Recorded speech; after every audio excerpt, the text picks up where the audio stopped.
일본 언론이 연일 기시다 총리를 저격하고 있습니다. 이제는 한국의 새 대통령 앞에 굴복했다는 이야기까지 나오고 있습니다. 일본 언론 대부분이 비판적인 시각으로 보거나 아예 대놓고 비관적으로 보도하고 있는데요.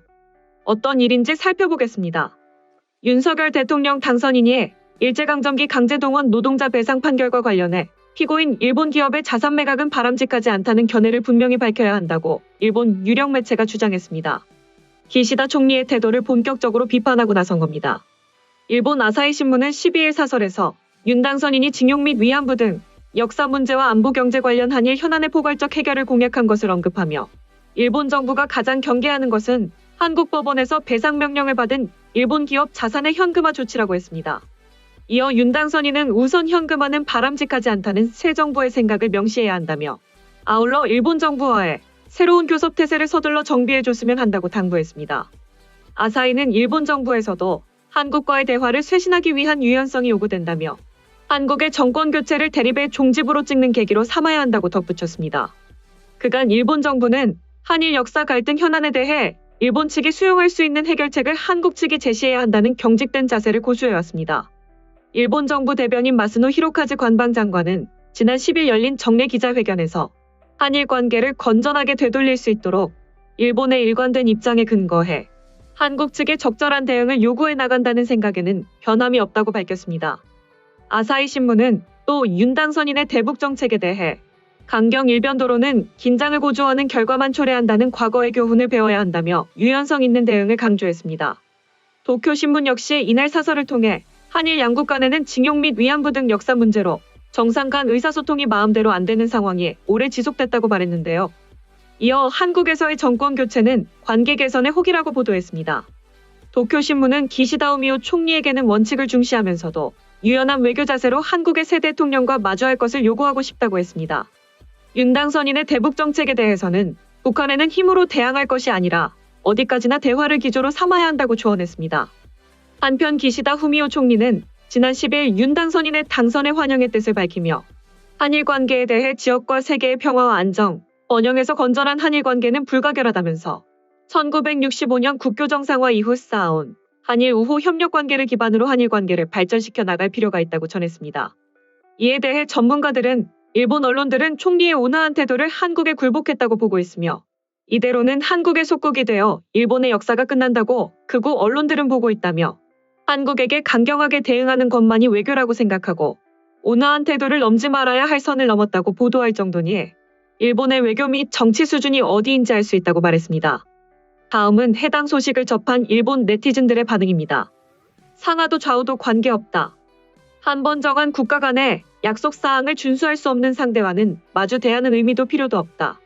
한국이 일본과의 여러 합의를 오랫동안 몇 번이나 없었던 것으로 해온 사실을 생각해보면 답이 나온다. 일본이 한국에 대해 취해야 할 것은 더 이상 피해를 보지 않도록 거리를 유지하는 것입니다. 보통의 민간 기업이라면 계약을 지키지 못한 상대와 다음 거래를 하라는 것과 같으니 제정신이 아니라는 말밖에 말할 수 없겠군요. 그것이 여러 번이라면 거래를 승인하면 임원은 배임이 되겠죠. 왜 뭐든지 국가 규모가 되면 사실을 보지 않고 꿈만 꾸는 사람들이 생기는지 궁금합니다. 국가는 민간 기업보다 훨씬 더 신중하고 국민의 이익을 추구하는 행동을 취해야 합니다.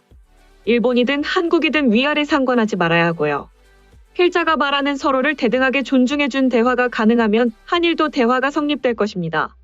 진심으로 존중하려면 과거의 협정 합의는 존중하고 그 위에 변화가 온 곳에 대해 성의 있게 협의를 할 필요가 있다.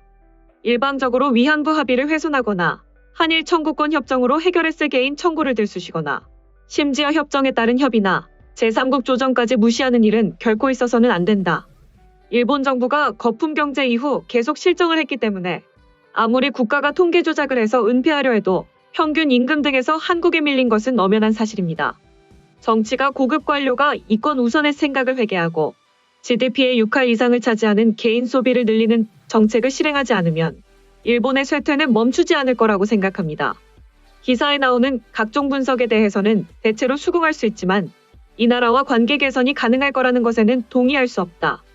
그들의 철저한 반일 교육 침투 때문에 더 이상 개선 불능이라고 하는 편이 타당하다고. 사상 최악이라는 양국 관계지만 이미 몇 년째 이 상황이 지속되고 있어 서로에게 아무런 어려움이 없다는 것이 입증된 셈이다.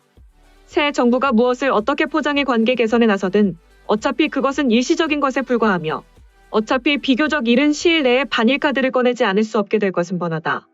이 짓을 몇 번이나 반복해왔다.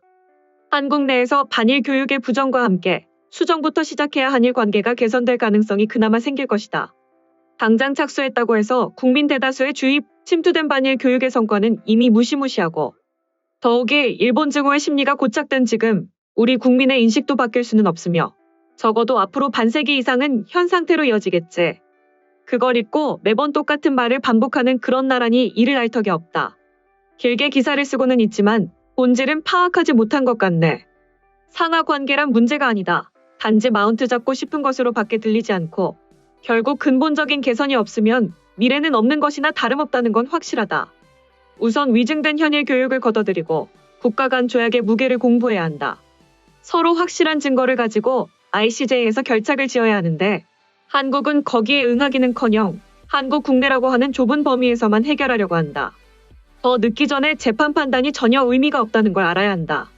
누가 대통령이 되든 변하지 않는 것은 근본적인 개선이 없기 때문으로 이해해 주기 바란다. 예로부터 극단적이고 독선적인 주장을 하는 분은 좌나우나 아무래도 SNS에 의해서 알기 쉬운 점으로 인해 과도하게 요구되어 양극이 비대해졌다고나 할까요? 지금의 상황 속에서는 존중이라는 타협을 연상시키는 말보다는 좋은 행동을 하자고 표현하는 것이 양측에게 받아들여지기 쉬울지도 모른다고 생각합니다. 항상 보면 한일 관계를 오른쪽이냐 왼쪽이냐, 보수냐 리버럴이냐의 이야기로 바꿔치려 하고 있습니다. 그러나 지금 한일 관계의 문제는 이웃나라가 있지도 않은 역사를 만들어내고 항상 반일하며 합의를 지킬 생각도 없는 나라라는 것입니다. 해결 전에는 개선도 아무것도 없습니다.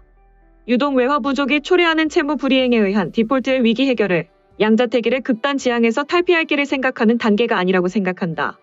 일본을 제쳤다고 생각하는 것은 우월감을 갖는 잠시의 휴식이겠지만 외환위기에 이르는 혼란은 눈앞에 닥친 현실임은 피할 수 없다. 지금 한일 관계는 눈앞에서 건너는 다리가 붕괴 직전의 사태로 당장 필요한 것은 당연히 붕괴 회피 보수공사이며 이어 루트를 바꾸는 새로운 다리의 시공이지. 어느 쪽에나 유동 외화 자금이 필요하겠지만 자금이 고갈되는 사태에서는 남의 나라 빚이 될 뿐이다. 애초에 그 빚을 청하는 협력국이 있을지. 득표율을 인지하고 이 기사를 쓰는 것 같은데 애초에 사소한 일에서 지지율이 떨어지는 건 정상이야. 그것들이 쌓이면서 완전히 양분이 된 셈이고 결국 지지율만 신경 쓰는 등 같은 일의 반복이라고 생각해. 결국 한일 관계는 아무것도 변할 가능성은 없다. 용일의 생각을 가지고 있기 때문에 개선하지 않으면 안 된다고 생각하고 있을 뿐이다. 새 대통령이 정해져봤자 정치 경험은 전무하고 소속 정당도 기존 노장을 배제한 일로 자리를 굳힐 인재가 고갈되고 있다. 전 정권의 부정과 보복이 상례지만 이번에는 검사 출신 대통령이니 유권자들도 부패 척결을 기대하기 때문에 브레이크가 됐질 않겠지. 촛불혁명이라든가 해서 민주당과 시민단체가 뒤죽박죽으로 만든 우리 행정사법 시스템의 대수술이 필요해서 그랬다고 하니 어쩔 수 없겠지. 그러나 이번 궤도 수정도 별 진전 없이 시종 1기 5년의 임기가 끝나버릴 것이 뻔하다. 내버려 두면 되는 것이다. 아베 씨는 추진력이 있었기 때문에 반일 좌파에게 눈엣 가시로 찍혔던 거겠죠. 아베 정권에는 사소한 스캔들이 있었지만 나라를 파는 수준의 실정은 없었습니다. 지금까지 한일 관계 관련 소식을 접한 일본 네티즌들의 반응이었습니다. 내용 유익하셨다면 구독과 좋아요, 알림 설정 꼭 부탁드립니다. 여러분의 작은 행동 하나가 대한민국의 국격을 높입니다. 이 세상 모든 소식을 담은 올인박스는 내일도 최선을 다하겠습니다. 감사합니다.